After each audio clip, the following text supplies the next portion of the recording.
아멘. 함께 나눌 하나님 말씀 예레미야 28장입니다. 구약 성경 예레미야 28장 1절부터 17절까지 말씀 우리 찾으셔서 한 절씩 교독하겠습니다. 예레미야 28장 제 성경은 1095쪽에 있습니다.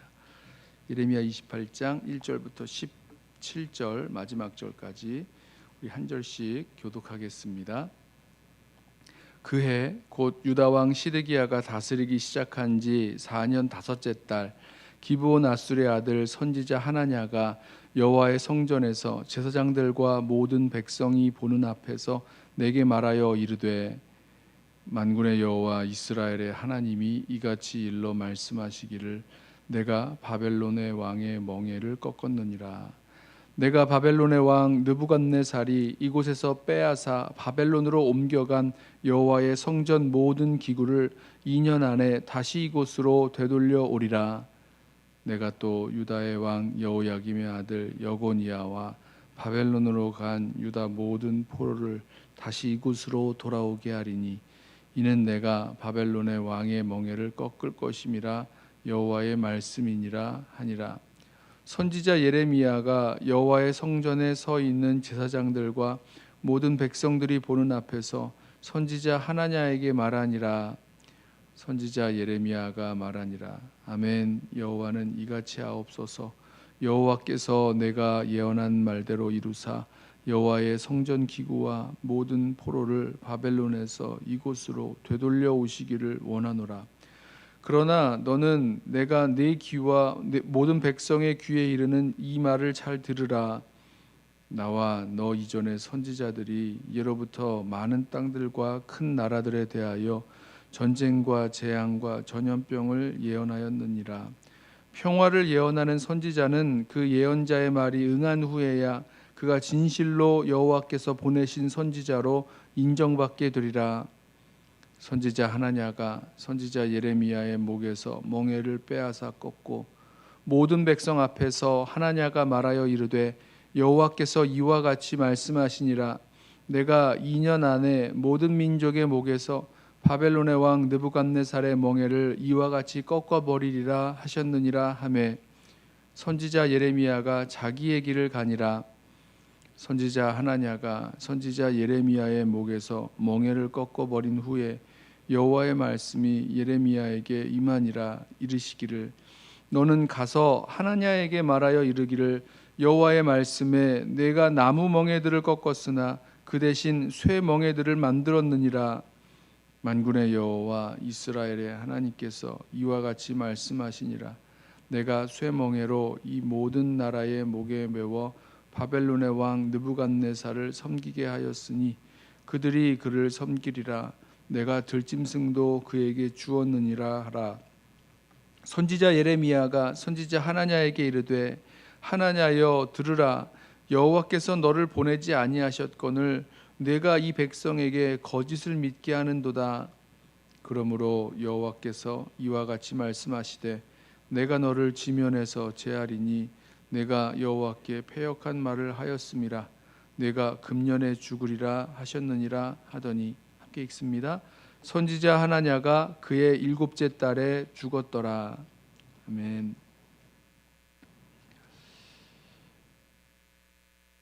어제 27장 말씀을 보면 그 예레미야 선지자가 시드기야 왕과 또 이스라엘 유다 백성들에게 하나님께 회개하여 돌이키지 않으면 바벨론 왕의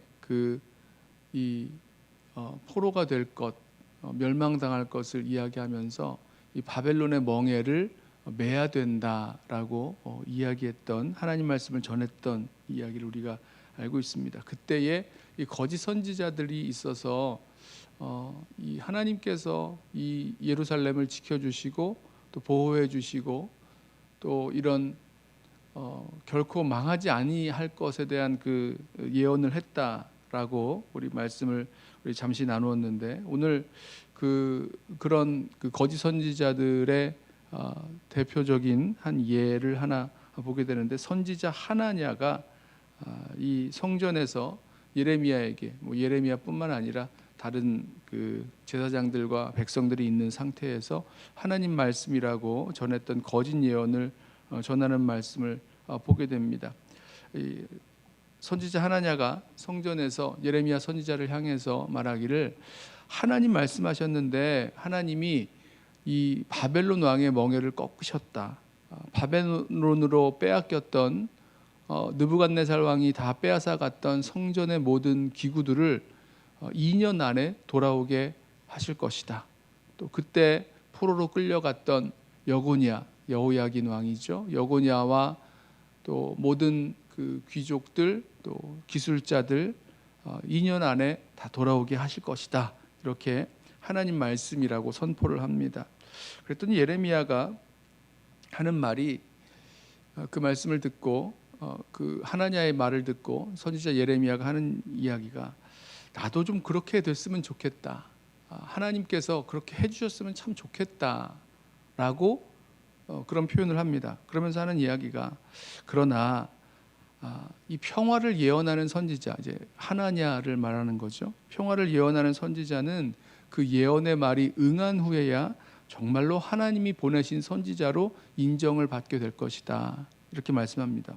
이게 예레미야의 말이 아니라 하나님께서 이 거짓 선지자, 거짓 예언을 분별하는 그 기준으로 그 말씀이 응한 후에야 그 선지자가 하나님께서 보낸 선지자임을 알게 될 것이다. 이렇게 말씀을 하셨죠. 신명기 말씀에 나옵니다. 자, 그 말을 듣고 그랬더니 이제 하나냐가 이 말을 듣고 좀 화가 난 것 같아요. 화가 난 이 하나냐가 예레미야의 목에 걸려 있었던 멍에를 빼앗아서 꺾어버리면서 하는 이야기가 하나님 말씀하셨는데 하나님이 2년 안에 이 바벨론 왕 느부갓네살의 멍에를 꺾어버리신다라고 하셨다라고 이렇게 강하게 이야기를 합니다. 예레미야 선지자가 이 말을 듣고 그냥 자기 길을 걸어가죠. 돌아갑니다. 자기의 집으로 가는지 아무튼 그 성전에서 나와서 자기 길을 걸어갑니다. 길을 가다가 하나님 말씀이 다시 임해서 가서 하나냐에게 말씀을 전하라는 하나님의 말씀이 임합니다. 네가 하나냐가 이 나무로 된 이 멍에들을 꺾었는데 내가 하나님께서 이 쇠 멍에를 꺾을 수 없는 사람의 손으로는 꺾을 수 없는 쇠 멍에들을 만들어서 이 모든 나라들에게 씌우겠다, 메우게 하겠다. 그래서 바벨론 왕 느부갓네살을 섬기게 하겠다. 이 말을 전하라고 하십니다. 예레미야가 하나님 말씀이 임하자 그대로 돌아가서 그 말씀을 전하죠.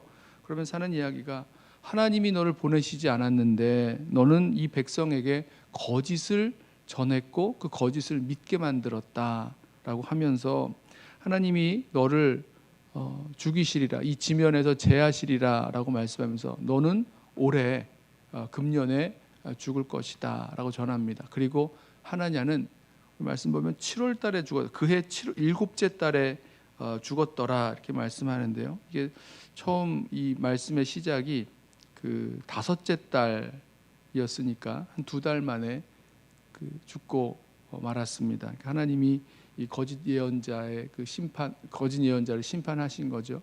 2년 안에 모든 성전의 기구와 바벨론 포로들이 돌아오게 될 것이다라고 전했던 하나냐가 2년이 아니라 2달 만에 자기가 죽고 말았습니다.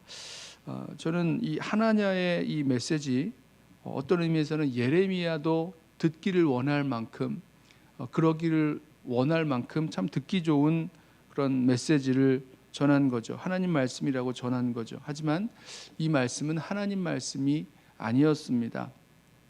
왜 이런 거짓말을 전했을까? 왜 이런 거짓말? 하나님이 보내시지도 않았고 하나님이 주신 말씀도 아닌데 왜 이런 거짓을 백성들에게 전했을까? 그리고 이 백성들이 그 말씀을 좋아하니까 그 말씀에 이제 반응했던 모습을 보게 되는데 결국은 이 하나냐의 이 메시지를 통해서 이스라엘 백성이 그 유다 백성이 놓친 것이 있다면 이 말씀이 결국 이 백성들이 회개하고 하나님께 돌이켜야 될 그 시간들을 잃어버리게 만든 것이라는 것입니다.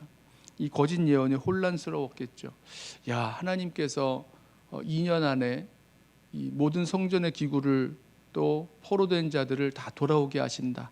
바벨론 왕의 목에서 그 멍에를 꺾으신다. 얼마나 듣기 좋습니까? 지금 바벨론 나라에 의해서 유다의 왕이 그 포로로 끌려갔고, 지금 서 있는 그 시드기야 왕은 바벨론이 세워놓은 일종의 꼭두각시 왕 같은 존재인데, 이제 바벨론의 모든 그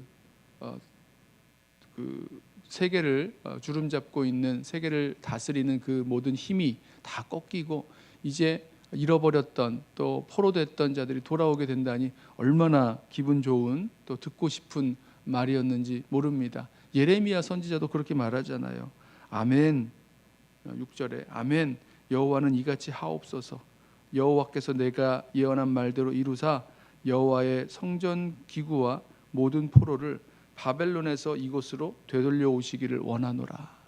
예레미야도 그랬으면 좋겠다라고 할 만큼 참 귀에 듣기 좋은 말씀을 전했습니다. 그런데 문제는 하나님 말씀이 아니었고, 결과적으로 이 말씀 때문에 하나님 앞에 회개하고 돌이켜야 될 이스라엘 백성들이 혼란을 겪게 되었다는 것입니다. 이스라엘 백성이 여전히 죄 가운데 있었고 우상을 숭배했고, 또 하나님을 의지하고 하나님을 신뢰하기보다 세상의 방법들, 세상의 나라들을 또 의지하고 있었던 이런 상황 속에서 분명히 회개하고 돌이켜야 될 시간인데, 그 회개하지 못하고 하나님 앞에 돌이키지 못했던 그 결과를 맺게 된 거죠. 저와 여러분의 마음에도 우리가 듣고 싶어하는 그런 메시지가 있습니다. 그리고 그 말을 들으면 나도 모르게 그래, 맞아, 이게 하나님의 말씀이야 라고 생각되어지는 말씀이 있을 수가 있어요. 그러나 우리 자신을 돌아보게 하고 우리 자신의 마음에 어떤 의미에서는 마음이 아프고 불편하고, 또 하나님 앞에서 우리 자신을 새롭게 해야 될 그런 말씀들이 선포되어질 때에 우리 이 둘 말씀들 가운데서 우리 좀 구분할 수 있기를 원합니다. 하나님의 말씀이 언제나 우리 마음 가운데 우리를 위로하고 또 소망의 말씀이 되고 희망의 말씀만 되는 것이 아니라, 하나님께서 우리가 정말로 회개하고 돌이켜야 될 것들에 대해서 말씀하시고, 또 이 회개하고 돌이켜야 될 것들에 대해서 우리가 진정으로 반응해야 될 그런 시간이 있음을 우리 기억하면서, 주님 말씀이 우리 심령 가운데 들릴 때에 마음이 불편하고 내 마음에 맞지 않고 어려운 말씀일지라도 그 말씀을 통해서 정말 하나님 앞에서 내 자신을 회개하고 돌이키게 되어진다면 그것이 하나님의 말씀이요 하나님의 뜻인 줄로 알고 그렇게 우리 자신을 돌이키며 나아가기를 소원합니다. 평화를 예언하는 선지자는 9절 말씀이죠. 그 예언자의 말이 응한 후에야 그가 진실로 여호와께서 보내신 선지자로 인정받게 되리라. 우리 말씀 가운데, 우리들 가운데 주시는 그 말씀이, 아니면 누군가를 통해서 선포되어지는 말씀이 정말 우리들 가운데 평화를 예언하는 그런 말씀이었다고 한다면, 그 말씀을 어떤 의미에서는 좀 홀드하시죠. 그러니까 보류하시죠. 그 말씀이 정말 응하기를 소원하지만 그 말씀이 응한 후에야 하나님께서 주신 말씀인 줄로 알게 될 것이고, 지금 우리에게 하나님께서 돌이키길 원하시고 회개하길 원하시는 그런 말씀이 선포되어질 때에 그 말씀에 먼저 반응하고, 또 그렇게 주님 앞에 우리 자신을 돌이키며 나아갈 수 있는 저와 여러분 되시기를 예수님의 이름으로 부탁하며 축원합니다. 기도하겠습니다. 사랑하는 주님, 주님께서 우리들 가운데 말씀하실 때에 그 말씀이 우리 심령에 불편하고 또 아프고, 또 우리의 모든 죄와 허물을 지적하며 돌이켜야 될 것을 말씀하실 순간들마다 주님, 그 말씀을 무시하고 넘어가는 것 아니라 진정으로 주님 앞에 회개하고 돌이키며 주님 원하시는 거룩한 성도의 삶, 이 땅 가운데 정말 주님 원하시는 그 빛과 소금의 역할을 감당하는 공동체로 살아가는 귀한 삶 살아갈 수 있도록 우리를 붙드시고 인도하여 주옵소서. 주님, 우리 마음에 듣고 싶은 말씀이 선포되어질 때에 그 말씀이 정말 우리 삶 가운데 응하기를 소원하지만 주님, 그 말씀이 정말로 응한 후에야 하나님께서 보내신 그 말씀인 줄로 알게 되어지는 것처럼 주님, 먼저 우리의 심령이 주님 앞에서 돌이킬 수 있는, 주님 앞에서 회개하고 우리 자신을 돌이킬 수 있는 우리 자신들 되도록 주님 붙드시고 인도하여 주옵소서. 감사하며 예수님의 이름으로 기도드리옵나이다. 아멘. 이 시간에 먼저 오늘 주신 말씀 붙들고 기도하